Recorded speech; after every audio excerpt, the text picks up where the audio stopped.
Hey, Sofrito lovers, enjoy my Subway Sammich Story time. Hey, Sofrito lovers, this is Ben Ramos bringing you yet another mukbang this week from my palatial home in the Northwest Bronx. It's the Bronx, it's the home of hip hop and salsa. I am bringing you Subway sandwiches. Look at this, Subway. You guys recognize this look. This is Subway. Let me see. Let me just to further prove that it's Subway. Look. It says, where the hell does this look? Subway sandwiches. Yes, I got one of their new breads. It's called cheesy garlic bread, and I asked for a meatball hero, so this is the meatball hero. Look, it's a meatball hero. Listen, I'm a meatball hero purist, okay? I want nice Italian bread that's nice and toasted. I want the meatballs in the marinara. I want some mozzarella, heated up, that's it. I know at Subway they always want you to add on veggies and all that, but it's just that's not me. I don't want any mayonnaise. I don't want any lettuce, tomato, or onions, or any of that. I need a meatball sandwich to be, a meatball hero in particular, to be toasted bread, meatballs and sauce, mozzarella cheese, maybe even some provolone, and that's it. So this is their new cheesy garlic bread. Look, it's got cheese on it. Okay, I'm starving, mi gente.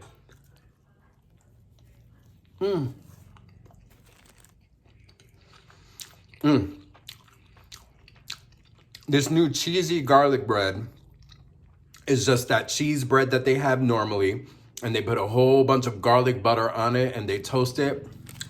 It is very garlicky. Wow. That is an injection of garlic in there.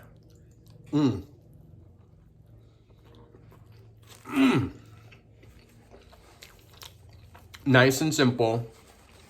No fuss, no muss. Bread, garlic butter, cheese, the meatballs and the marinara, and that's it. Nice and simple, delicious. I don't need any other fixins and any other sauces. Simplicity. The genius is in its simplicity. It is so good.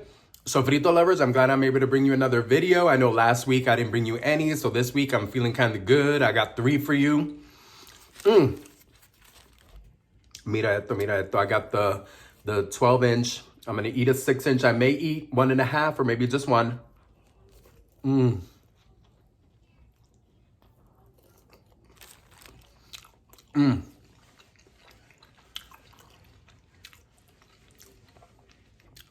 The title of this mukbang is Subway Sammich Stories. I got 3 quick story times for you that are all related to Subway Subway sandwiches. 100 years ago, when I lived in Washington, D.C., I was a student at American University. And American University is in Tenleytown, and kind of like a suburb of DC. I think we're close. I mean, technically, I think we're closer to Maryland than anything else. So Tenleytown had a Subway where we could get our sandwiches. You know, if you ever left campus and you went to the proper town,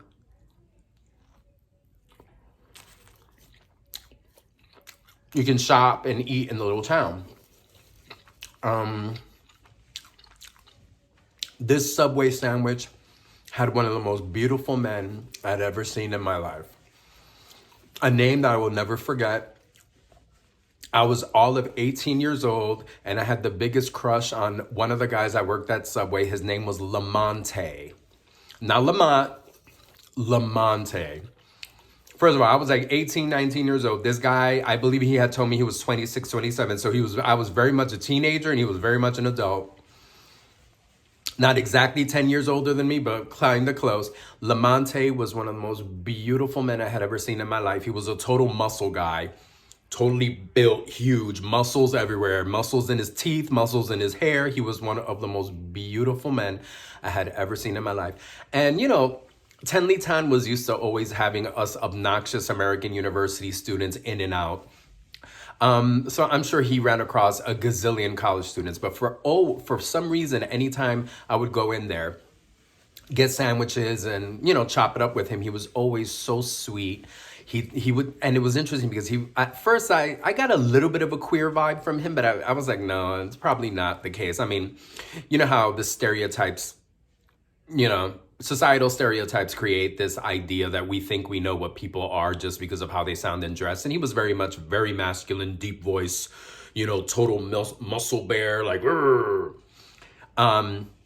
I was like, yeah, the fact that sometimes he calls me cute, which isn't something straight guys tell other guys. He told me I was very cute and very adorable.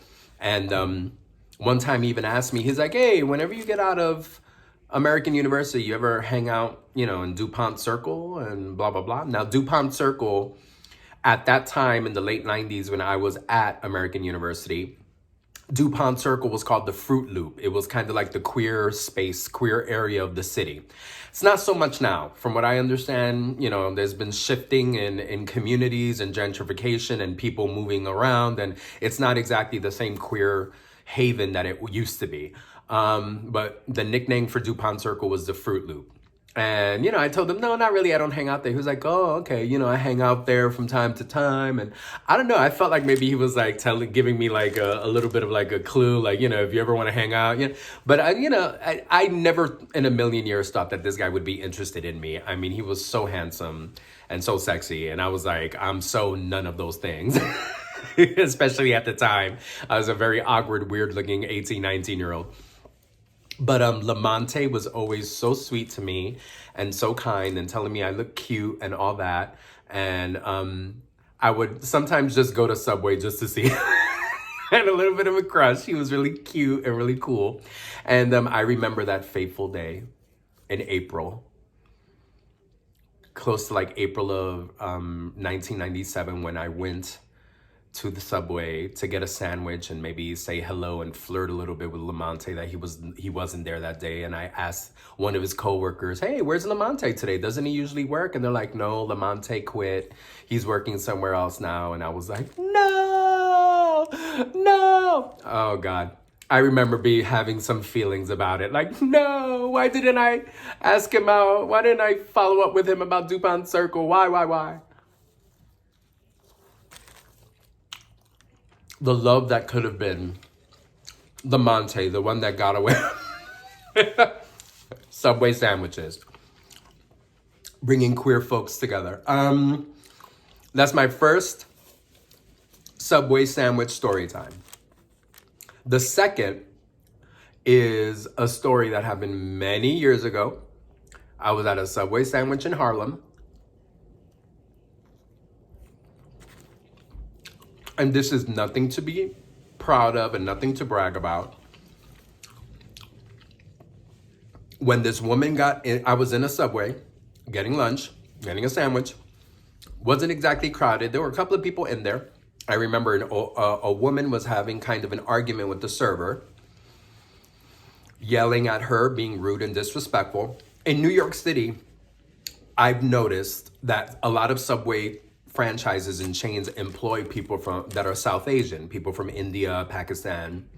There are a lot of, Desi, South Asian people who work and own Subway sandwich franchises. So this woman was yelling at this young sister who was probably from India or Pakistan. She was South Asian. I don't know what country or what culture. Yelling at her and being like a horrible customer, obnoxious and nasty. And the Subway sandwich customer service person, the waiter, waitress, whatever we call them, was having trouble understanding her. Her English was not that great, and I guess her ability to speak and listen and understand English was a little bit limited. And the customer was irate and yelling at her and bossing her around, and I think she was very obviously new.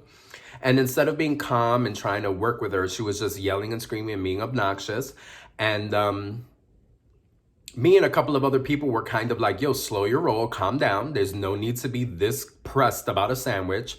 Don't yell at her. She's also a teenager. You're a grown-ass adult. Control yourself, blah, blah, blah. And she stopped yelling at the workers, started yelling at us. And she started flinging around her purse, and she hit me and someone else. And she caught me in the wrong mood and in the wrong moment. And I remember on her second swing from her purse, I grabbed that purse, snatched it out of her hand, and started hitting her with her own purse. This was many years ago.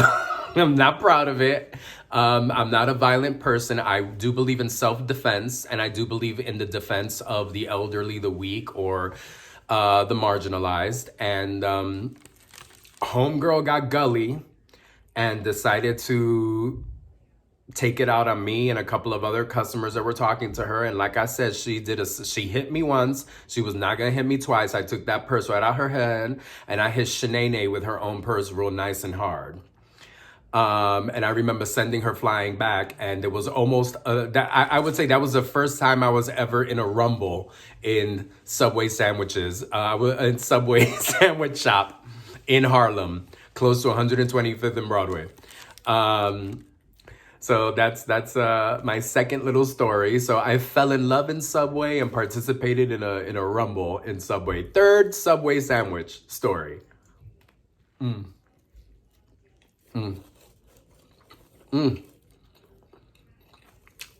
This is really good, you guys. Buttery, oily, very garlic forward. The wonderful taste of those cafeteria style meatballs.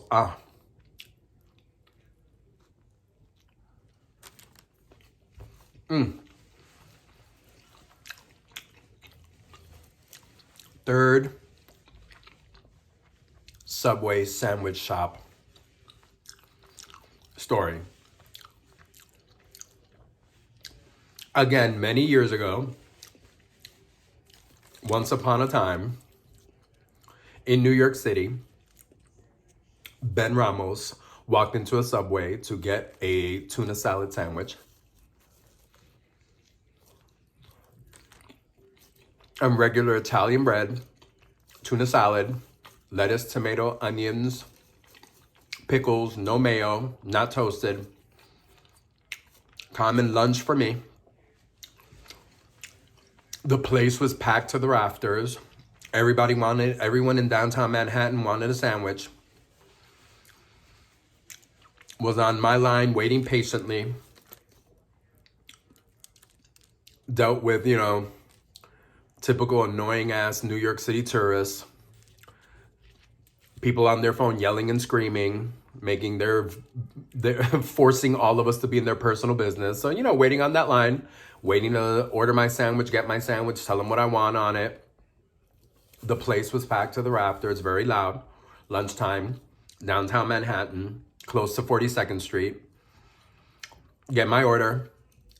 As I'm walking towards the door, I look down. Psychic providence, I don't know. Look down towards my feet, the door. Big old, wonderful, gorgeous, amazing, extraordinary gift from God. A nice, crisp $50 bill right there on the ground. Right there on the floor, right as I was opening the door to walk into the street, I noticed it. Nice, crisp $50 bill. I'm talking about crisp and flat, like it must have been gotten out of a bank. Like this was like an ATM bill. Maybe even because sometimes the bills that come out of ATMs can be a little rough around the edges. This was nice, clear, crisp, flat, big old $50 bill. It was like one of the best things ever.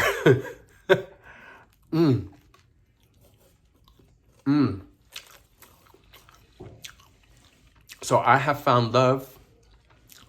I have found ratchet gangbanging.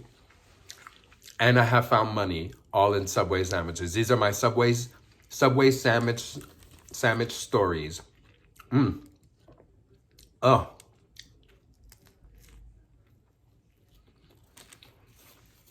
I called it, guys. I got the 12-inch, but I'm only eating. I was hungry. This is real rich and oily and buttery. Delicious. But I can only do 6 inches right now. This dude here, this one's gonna get wrapped up. Maybe it's breakfast for tomorrow. I know that's horrible. I know. Cringe and gasp in fear. This might be breakfast and or lunch tomorrow. This is my last bite, sofrito lovers. Mira, mira, mira.